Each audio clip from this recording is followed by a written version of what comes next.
July 1st, 1942. Over the Bristol Channel, a German fighter sliced through the morning haze at more than 350 miles per hour. It was the Focke-Wulf Fw 190A-3, the Luftwaffe's most advanced and lethal fighter, feared by every Allied pilot who had faced it. Below stretched the coast of southern Britain, though its pilot believed he was flying above occupied France. At the controls sat Oberleutnant Armin Faber of Jägerschwader, too, an experienced officer accustomed to victory. Within minutes, he would make one of the most improbable mistakes of the entire war. The Fw-190 had been terrorizing the skies over Western Europe for less than a year, yet its reputation was absolute.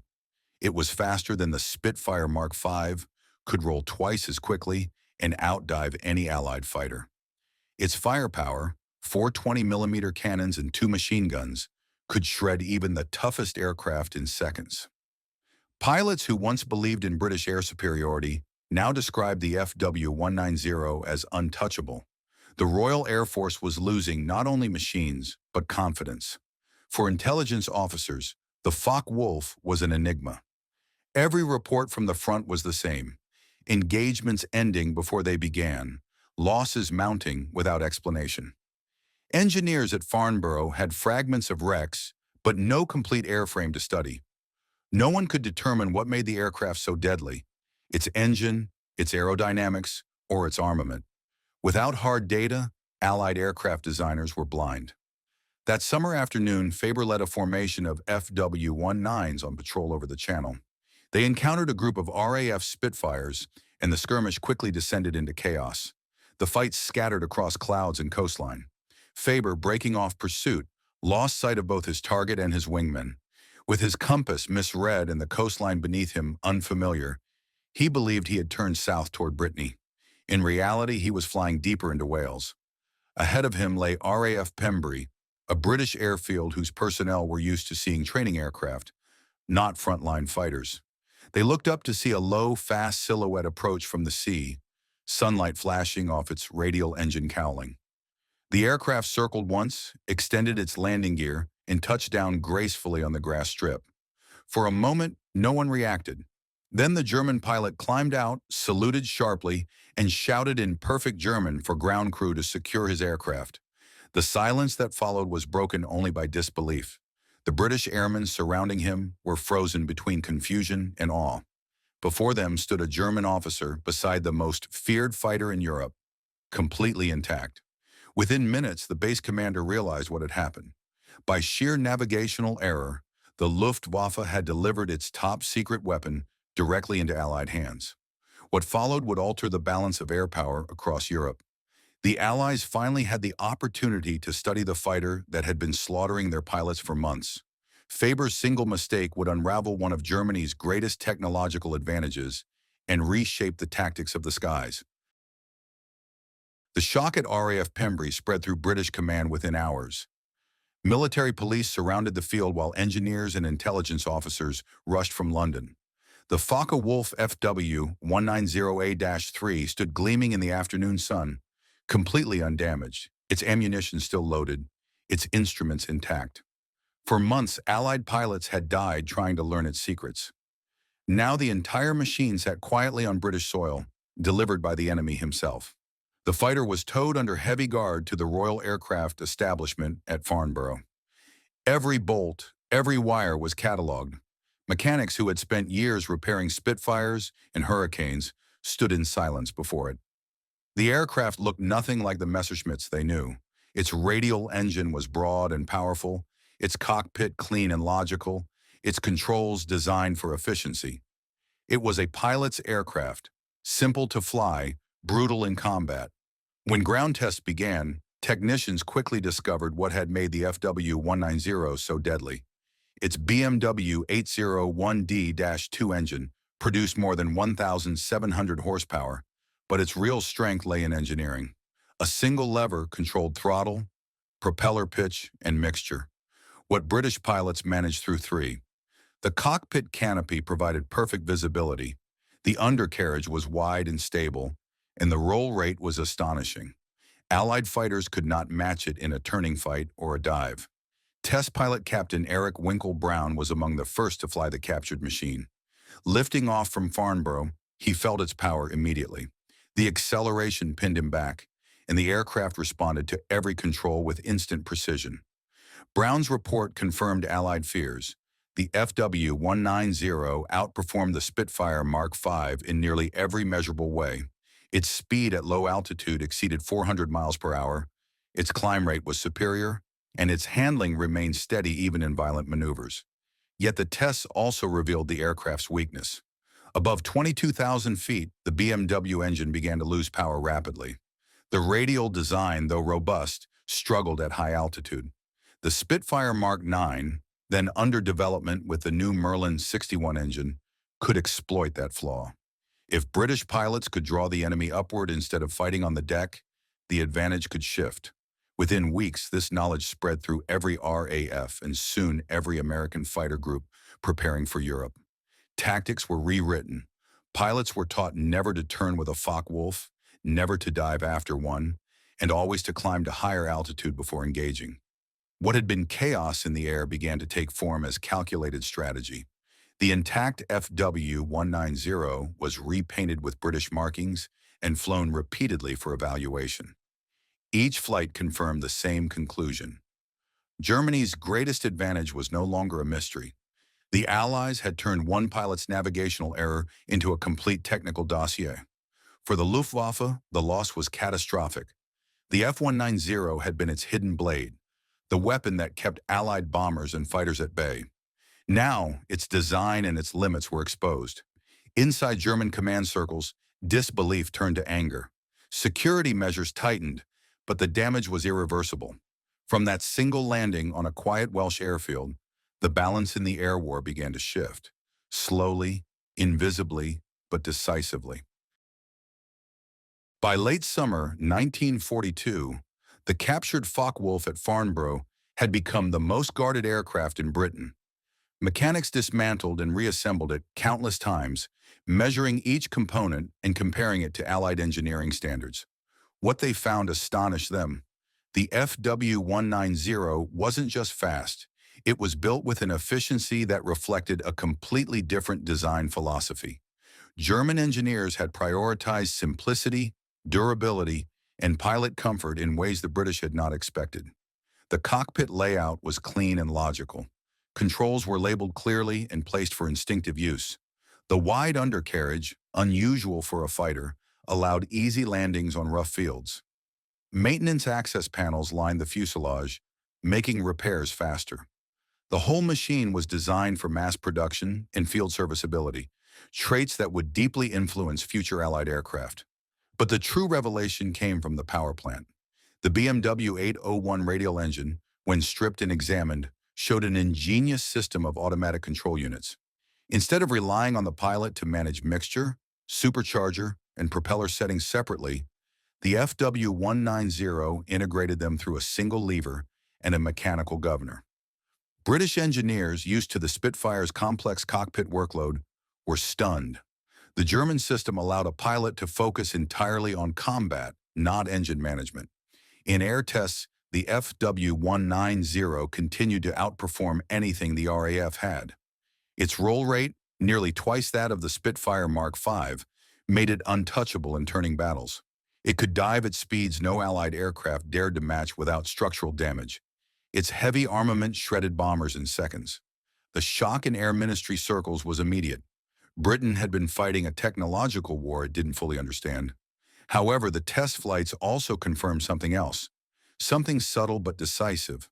While the Focke-Wulf excelled below 20,000 feet, its performance dropped sharply at higher altitudes. The supercharger simply couldn't keep pace with the thin air. At 25,000 feet, the advantage returned to the Spitfire. Engineers at Rolls-Royce seized on this data, accelerating the Merlin 61 project that would power the new Spitfire Mark IX. By autumn, the Mark IX entered limited service. It climbed faster, held power above 30,000 feet, and could finally challenge the Butcher bird on equal terms. The RAF's tactical briefings changed overnight. Pilots were instructed to lure the enemy higher, exploit the altitude ceiling, and never engage in prolonged horizontal turns. The doctrine of energy fighting, The control of altitude and speed as weapons was born directly from the study of Faber's captured aircraft. Across the Atlantic, American air groups preparing to deploy to Europe received the same intelligence. Pilots training on the new P-47 Thunderbolt and P-51 Mustang learned from the same lessons. Use altitude, use the dive, never match the German roll. Faber's navigational mistake in Wales had given them an invisible teacher. By the end of 1942, the Allies no longer faced an unknown enemy. They knew the numbers, the handling, and the vulnerabilities of the FW-190. For the first time since the fall of France, the balance in the skies of Western Europe was beginning to level. Through the winter of 1942-43, the information extracted from the captured Focke-Wulf spread through the Allied command structure like a quiet revolution. What had begun as a single intelligence report evolved into a complete transformation of air combat doctrine.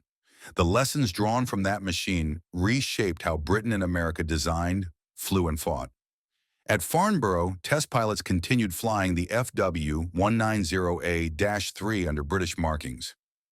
Each sortie produced reams of data: climb curves, turn rates, acceleration tests, fuel consumption, and weapon performance.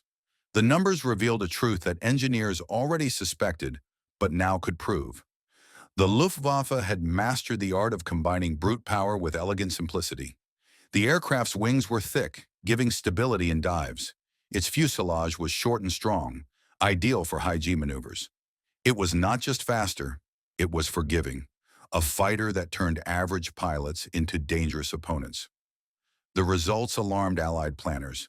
The FW-190's stability meant Germany could train pilots quickly without heavy losses in flight school. The Allied edge in experience would soon evaporate. Countering that required not only better aircraft, but smarter tactics. Operational units were briefed on the aircraft's precise weaknesses.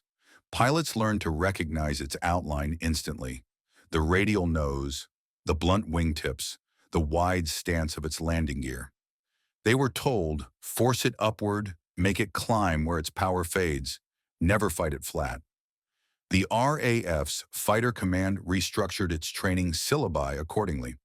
Air combat became a study in patience and position rather than instinct. At the same time, the intelligence gained from the FW-190 spurred design adjustments across Allied factories. The engineers working on the Spitfire Mark IX, the Typhoon, and the prototype Tempest used the captured fighter as a physical benchmark. They noted its rugged landing gear, its engine cooling efficiency, and the ease of maintenance that kept Luftwaffe squadrons flying with minimal downtime. Even the Americans took note. At Republic and North American Aviation, designers of the P-47 and P-51 examined the German configuration reports sent from Farnborough. The shape of cowling, the ratio of wing thickness to chord, the integration of engine controls, all found echoes in the next generation of Allied aircraft. On the ground, British mechanics studied how quickly the FW-190's engine could be serviced. Panels opened with half the effort required on a Spitfire. Electrical systems were color-coded. Ammunition belts were reloadable by hand rather than tools. These were not details of luxury, they were designs born of brutal efficiency. The RAF adopted many of these maintenance principles in new assembly procedures, shortening turnaround times between missions. As intelligence filtered upward, the larger implication became clear. The Luftwaffe's strength lay not in mystery or magic, but in method. The Focke-Wulf embodied a system built for endurance. Once its limits were known, that system could be beaten. By early 1943, the results were visible in the air. The first encounters between the new Spitfire Mk9s and FW-19s showed parity. British pilots could now climb above their opponents, dictate the fight, and escape when necessary. The myth of the invincible butcherbird began to fade. Yet behind every tactical victory, the quiet irony remained. None of this would have been possible without a single German pilot's moment of confusion on a summer afternoon. One wrong turn had given his enemies the blueprint to counter his nation's finest creation. By mid-1943, the Focke-Wulf 190 was no longer a phantom terror in the skies. It was a known quantity, measured, documented, and understood. The British and Americans now possessed everything from aerodynamic profiles to engine tolerances. Its secrets were no longer secret, and its dominance had begun to erode. Yet the consequences of that single mistake extended far beyond tactics. The entire balance of aerial technology in the West had shifted. Production teams at Rolls-Royce and Supermarine incorporated the captured fighters' insights directly into their next designs. The Spitfire Mark IX hurried into service, restored parity against the German threat. Its high-altitude performance, aided by the Merlin 61's two-stage supercharger, neutralized the FW-190's low-level advantage. Pilots who once dreaded meeting the Butcherbird could now climb above it, dive through it, and escape before its cannons could lock on. The psychological tide turned. Fear was replaced by calculation. Across the Atlantic, American engineers took notice. Reports from Farnborough were shared with the U.S. Army Air Forces, whose own fighter development programs were accelerating. Designers of the Republic P-47 Thunderbolt studied the FW-190's cooling system and structural strength, confirming that their heavy radial engine design could endure similar stresses. North American's P-51 Mustang team examined the German cockpit layout and control harmonization, elements that would influence later models. In operational terms, the intelligence transformed combat doctrine. Allied fighter tactics shifted from reaction to orchestration. Rather than matching the enemy move for move, formations used altitude, coordinated dives, and teamwork to dictate engagement. The Luftwaffe's technical edge had been reduced to parity, and with each new Allied airframe, the scales tipped further. The RAF also applied lessons on durability and maintenance. Squadrons began modifying field operations to mimic the German efficiency that had impressed Farnborough's engineers. Tool organization, standardized fittings, and faster reload procedures were all introduced. Ground crews who once spent hours preparing Spitfires between sorties learned to do it in half the time. The captured FW-190 had become an instructor even on the ground. For the Germans, the loss remained largely unknown outside intelligence circles. In official communiques, no mention was made of Faber's landing. The Luftwaffe command dismissed the event internally as an isolated navigational failure, never realizing that the Allies were testing their most advanced aircraft daily. By the time they began introducing improved models, the FW-190A5 and A6, their enemies already understood the design's limits. Every modification faced a countermeasure before it even reached the front. Meanwhile, the Allies' growing mastery of the skies began to reshape the strategic picture. Bomber operations, once heavily opposed, pushed deeper into occupied Europe under the protection of improved fighters. What had begun as a narrow technical windfall now carried vast consequences for the war itself. The captured aircraft continued to fly at Farnborough through the remainder of 1943, repainted with RAF markings but retaining its unmistakable shape. Pilots from every Allied nation took turns flying it, memorizing the feel of its controls and the rhythm of its climb.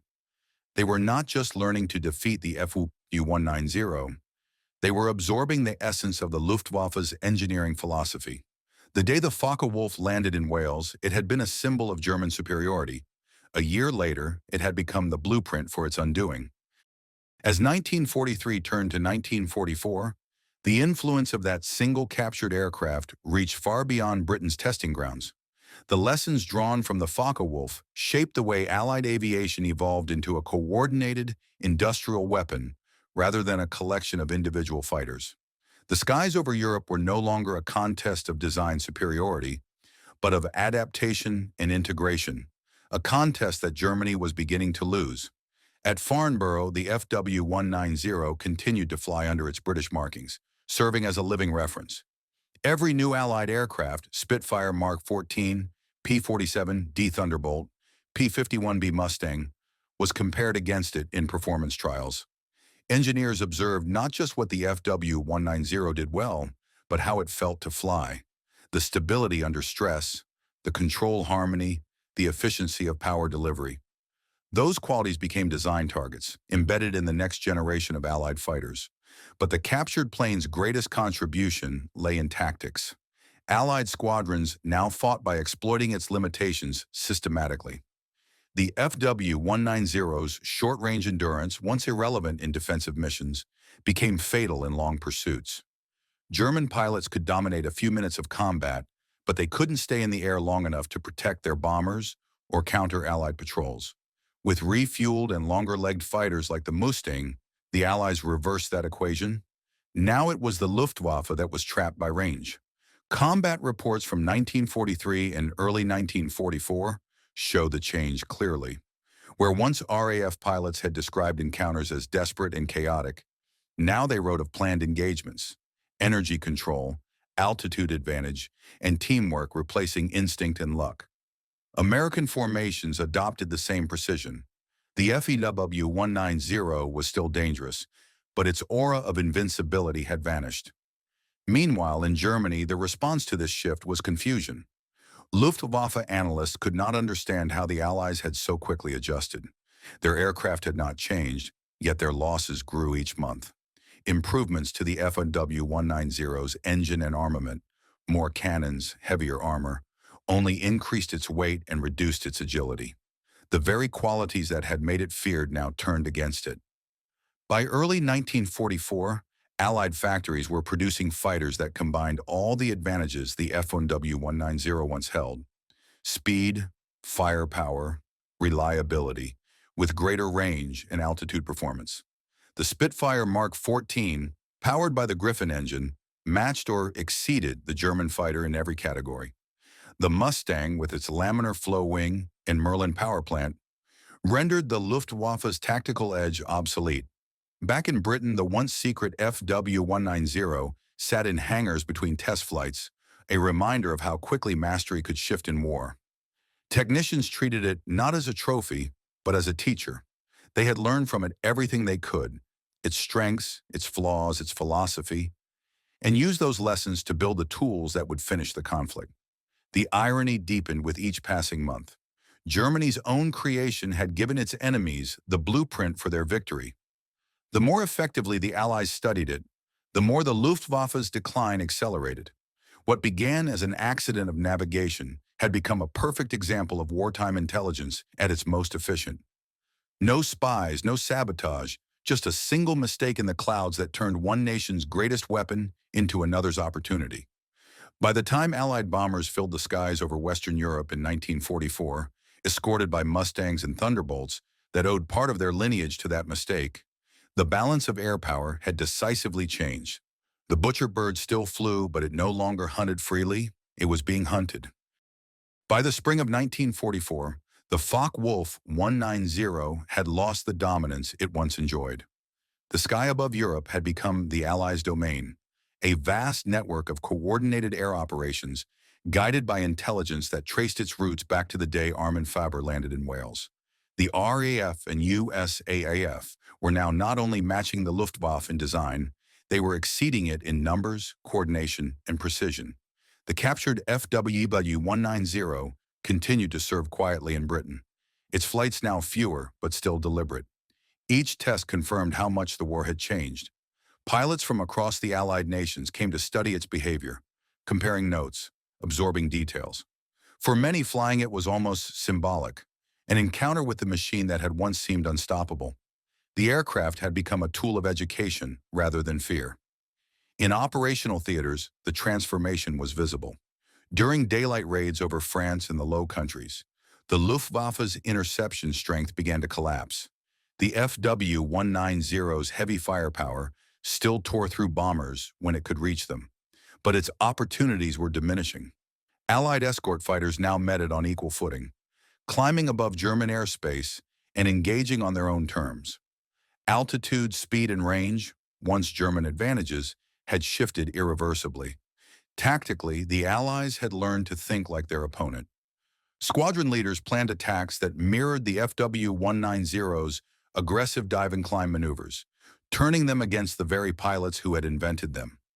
In debriefings, British and American flyers spoke not of surprise, but of prediction. They knew what the enemy's aircraft could do, and exactly when it would falter. The Luftwaffe had become predictable, its moves anticipated by those who had studied every inch of its masterpiece. On the ground, factories in Germany struggled to keep pace. Allied bombing raids crippled production lines, scattering the workforce and delaying the introduction of new variants. The Focke-Wulf Dora, designed to restore lost performance at altitude, arrived too late and in too few numbers to alter the balance. Even when it appeared, Allied pilots already knew how it behaved. The same patterns, the same aerodynamic lineage, all inherited from the design they had dissected 2 years earlier.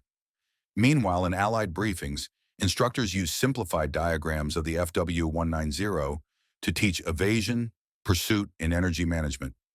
What had once been secret intelligence became part of standard training. Every new pilot entering combat in 1944 carried knowledge that no one had possessed when the aircraft first appeared. That knowledge saved lives daily. By the summer, the Luftwaffe's defensive network had begun to fragment. Airfields that once launched the Butcherbirds now struggled to keep them fueled or serviced. The Allies, armed with numbers and understanding, took the initiative everywhere. Each mission over occupied Europe pushed the German fighters further back. The irony deepened. The FW-190, once a symbol of German technological superiority, had become a symbol of its unraveling. The intelligence it provided shaped every countermeasure, every new design, every pilot's instinct.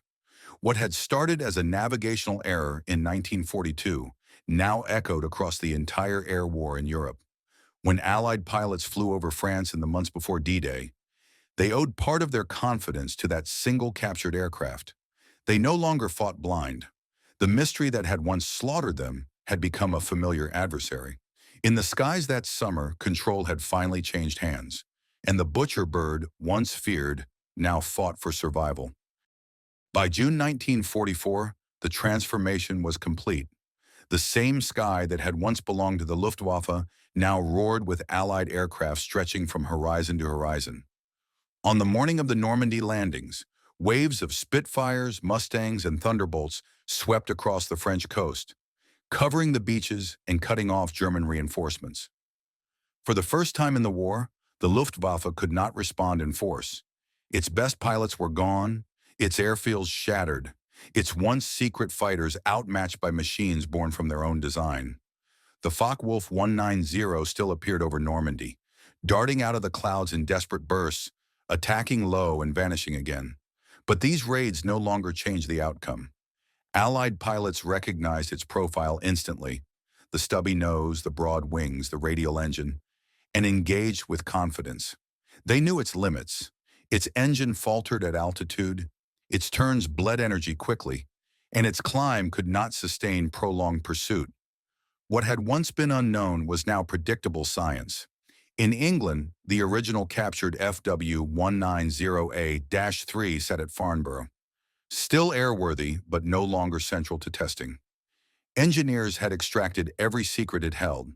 It had become a museum piece before the war even ended, a relic of a vanished advantage. Yet its influence remained everywhere. In the improved control systems of Allied fighters, in their engine management automation, even in the way pilots were trained to think about combat. The machine had fulfilled a strange destiny. Designed to dominate the skies for Germany, it had instead ensured the Allies' mastery of them. Across occupied Europe, the effects of that shift were absolute. Allied bombers struck fuel depots, rail lines, and factories deep inside Germany, escorted by fighters that the Luftwaffe could no longer challenge. The air war had turned into a one-sided campaign of attrition. Germany still produced new FW-190 variants, the long-nosed Dora and the high-altitude Ta-152, but each arrival was too late, too few, and already understood by those who would destroy them. The FW-190's design brilliance endured, but its power was gone. What had made it feared, simplicity, mechanical perfection, tactical aggression, now worked against a nation fighting on every front with diminishing resources. Allied aircraft could outfly it. Allied industry could outbuild it. The edge that had once belonged to Germany now belonged to those who had studied its creation more deeply than its makers ever imagined. In combat reports from that summer, Allied pilots no longer described fear of the Butcherbird.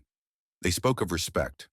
They recognized the machine as a masterpiece of engineering, a worthy opponent whose fall marked the turning of the war. Many who examined downed FW-19s in France and Belgium treated them with the same fascination that British engineers had shown 2 years earlier. The aircraft that had been a weapon had become a lesson, its defeat as instructive as its design. By the autumn of 1944, the Luftwaffe's presence over Western Europe had faded to fragments. The FW-190 fought on until the last months of the war, often in the hands of young, barely trained pilots who could no longer exploit its advantages. For them, the aircraft was a cage of steel and promise, an elegant weapon with no strategy left to serve. The Allied airmen who now flew unchallenged over Europe owed part of that supremacy to an event that seemed impossible at the time. A German pilot mistaking Wales for France and landing his aircraft on an enemy field. In that quiet moment on a summer afternoon 2 years earlier, the future of the air war had changed direction forever. As 1944 turned to 1945, the Focke-Wulf 190, once the terror of Allied skies, had become a shadow of its former power. It still appeared in scattered engagements, its once proud squadrons reduced to fragments operating from improvised fields across collapsing fronts. Germany was losing not only the war on the ground, but the air itself. Each remaining FW-190 was a reminder of what the Luftwaffe had once been: brilliant, disciplined, and confident, and what it had become: desperate, exhausted, and outnumbered. The aircraft that had been a symbol of supremacy was now a tool of survival. Young, inexperienced pilots filled the cockpits once reserved for aces. Their training was brief, their missions suicidal. Fuel shortages forced them to ration flight time, and mechanical failures grounded dozens before they could even launch. The sky that had once belonged to them was now filled with American and British fighters, descendants in design and doctrine of the very machine they flew. In Britain, the original FW-190, captured at RAF Pembrey, was now kept under guard and rarely flown. Its frame had been studied, measured, and copied in detail. Engineers no longer needed to test it. They understood it completely. To them, it was a closed chapter of the war's evolution, a bridge between fear and mastery. The reports written at Farnborough circulated through every Allied aviation bureau, shaping both wartime design and the aircraft that would follow in peace. In Germany, however, the legend of the FW-190 endured long after its effectiveness faded. Mechanics still praised its reliability, pilots still admired its control balance, and officers still called it the most practical fighter they had ever produced. It had no elegance, no wasted lines, just function. But by the last months of the war, no degree of engineering could overcome the arithmetic of defeat. The Allies outnumbered the Luftwaffe 10-1, and they knew precisely how to destroy what remained. The intelligence gathered from Faber's landing had long since merged into a greater body of knowledge, lessons that guided entire air fleets. Allied pilots flew with discipline that mirrored German doctrine, but with aircraft that could now fly farther, climb higher, and fight longer. The FW-190's legacy was not confined to its wrecks. It lived in the tactics that ended its reign. By February 1945, when the Allies crossed the Rhine, the Luftwaffe's attempts at resistance were sporadic.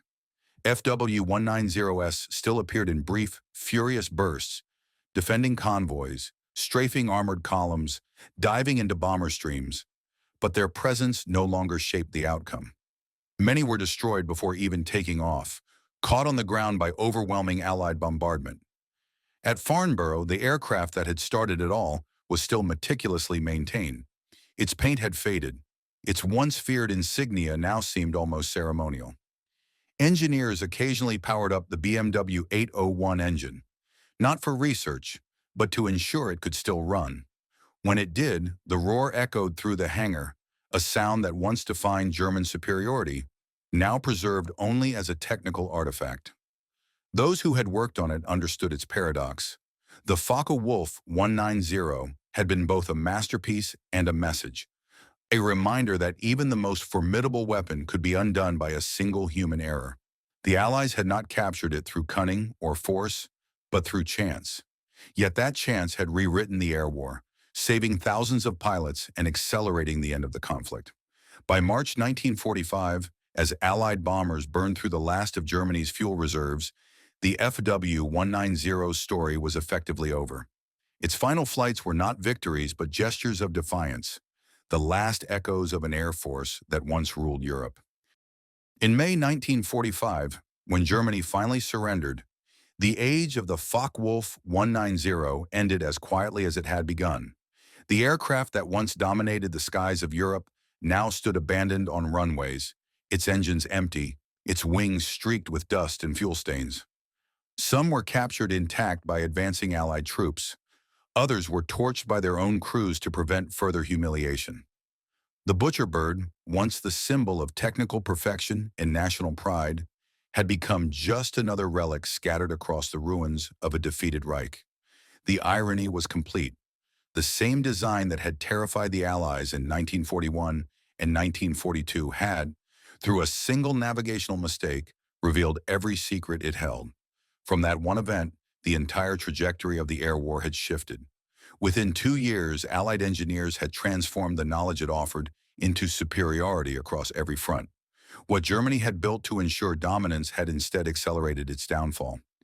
At RAF Farnborough, the captured FW-190A-3 remained preserved long after the war. Mechanics who had worked on it refused to scrap it, understanding its symbolic value. It represented not just a technological marvel, but a turning point in intelligence warfare, a demonstration of how understanding, not firepower, could decide the fate of nations. When its engine was occasionally run after the war, the deep growl of the BMW 801 echoed not as menace, but as history. The aircraft's influence extended far beyond 1945. Its innovations, the simplified engine management, the reinforced landing gear, the aerodynamic control harmony, became staples of post-war design. Many of the engineers who studied it went on to shape the jet age, carrying lessons first learned from the machine that had fallen into their hands by accident. Even decades later, test pilots still reference the FW-190 as the standard of wartime efficiency and practicality. For the Germans who had flown it, the aircraft remained a symbol of pride amid collapse. Veterans spoke of its reliability, its strength, its ability to bring them home when everything else failed. To them, it was never defeated in spirit, only overtaken by circumstance. But for the Allies, it represented something larger, the proof that victory could come not only from strength, but from clarity, patience, and the ability to learn. In the years after the war, photographs of Oberleutnant Armin Faber's landing circulated quietly in military archives. A German pilot stepping out of his fighter on a quiet Welsh airfield, saluting men who moments later would take him prisoner. The scene seemed almost unreal, yet it had changed everything.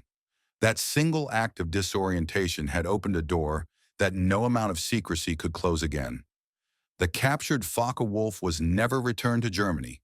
It remained in Britain for decades, a silent artifact of one man's error and an entire generation's lesson.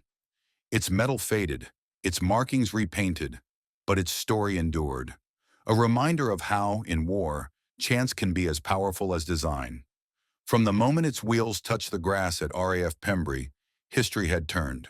A single landing on the wrong field had given the Allies what months of combat could not: understanding. And from that understanding came the mastery of the skies that would end the war. The FW-190's legacy was not destruction, it was revelation. If you enjoyed this video, don't forget to like, comment, and subscribe for more World War II stories.